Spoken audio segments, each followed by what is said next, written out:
민주당이 김건희를 겨냥한 특검법을 당론으로 발의했습니다. 국민의힘은 이를 놓고 이재명 대표의 범죄 의혹에서 관심을 돌리기 위한 호객행위다, 방탄특검이다라는 표현을 쓰는데 어떻게 생각하시나요? 당당하면 특검 받으면 됩니다. 그렇다면 김건희, 그녀에게 왜 특검법이 발의가 되어야 할까요? 첫 번째, 도이치모터스 주가조작 의혹.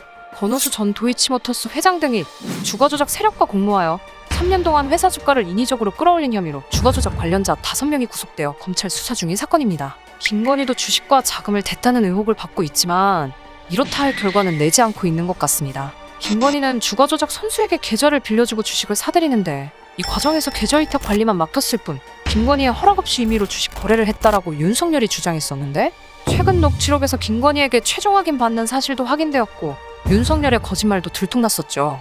이미 관련자들 5명은 구속되어 있으나 김건희에 대한 결론은 못 내고 있는 것으로 보입니다. 공소시효가 2022년 12월이라는 말이 있는데 설마 두 번째, 허위 경력. 최근 경찰이 김건희의 허위 경력 의혹에 대해 무혐의 처분을 내렸습니다. 김건희 여사는 대국민 사과에서 잘 보이려 경력을 부풀리고 잘못 적을 것도 있었습니다라고 인정했었지만, 그럼에도 경찰은 형사상 책임을 물을 수 없다며 검찰에 넘기지 않기로 결론 냅니다. 김 여사도 이력서에 다소 사실과 다른 점이 있더라도 채용에 영향을 준 건 아니다라고 주장하고, 그래서 경찰은 사기 혐의가 입증되지 않는다 판단했다고 합니다. 이게 정말 공정한 것인가요? 우리도 취직하고 싶어 잘 보이려면 이력서에 허위로 경력 기재해도 되는 건가요? 김건희 여사가 선례가 되어주었네요. 참 어이가 없습니다. 세 번째, 코바나 컨텐츠 전시회 뇌물성 후원금? 김건희가 코바나 컨텐츠 대표로 있을 당시 윤석열이 서울중앙지검장에 오르자 갑자기 김건희는 대표이사로 그해 상여금으로 5천만 원을 지급받고 다음 해에는 연봉이 2배로 급증하여 급여는 5,200만 원, 상여금은 2억 4,400만 원을 수령했다고 합니다.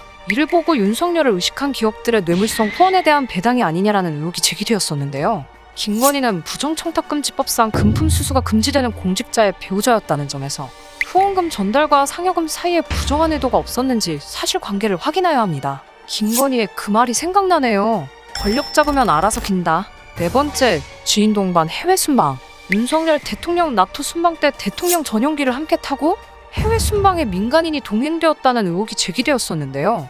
윤석열과 김건희의 오랜 지인인 이원모 대통령실 인사비서관의 배우자가 함께 일정에 동행하여 제2부속실 역할을 했다고 합니다. 어떻게 민간인이 대통령 전용기에 함께 탈 수가 있을까요?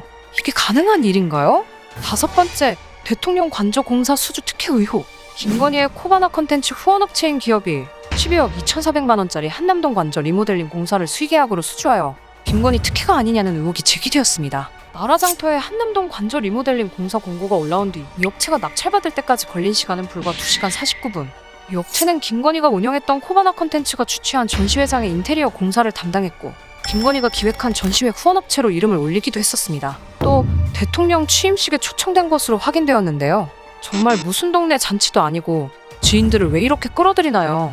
이외에도 장신구 신고 누락 의혹, 논문 표절, 윤석열 장모 의혹, 대통령실 채용 관련 의혹들이 너무나 많은 것이 사실입니다. 본인이 생각하기에 지은 죄가 없다면 당당하게 받겠다 나설 수 있지 않을까요?